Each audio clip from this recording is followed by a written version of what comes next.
আসসালামু আলাইকুম আপুরা, সবাই ভালো আছেন? আশা করি সবাই ভালো আছেন। আজকে খাবো হাজবেন্ডের হাতে শুটকি রান্না। দেখেন, বেগুন দিয়ে আলু দিয়ে শুটকি দিয়ে রান্না করবে। এখানে আমি বসে টক খাচ্ছি, সে এখানে মশলা তরকারি বসাইয়ে দিছে। তো মশলাটা সুন্দরভাবে কষাইতেছে। তো এখানে বেগুন আলু অ্যাড করে দিবে। কার কার হাজবেন্ডরা এভাবে রান্না করে খাওয়ায়, কে কে এরকম ভাগ্যবতী স্বামী পেয়েছেন, সবাই আমাকে কমেন্টে জানাবেন। আমি আল্লাহর কাছে হাজার হাজার শুকরিয়া, আমি একজন ভাগ্যবতী স্বামী পেয়েছি। তো সে মনের দিক দিয়ে খুবই খুবই বড় মনের একটা মানুষ। তো দোয়া করবেন আমার স্বামীর জন্য সবাই। এখানে আছে মাংস, টমেটো দিয়ে মটরশুঁটি দিয়ে ভুনা করছে।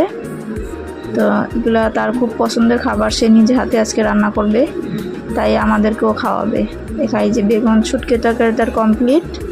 এখানে করতেছে আলু ভর্তা, লাল আলু ভর্তা।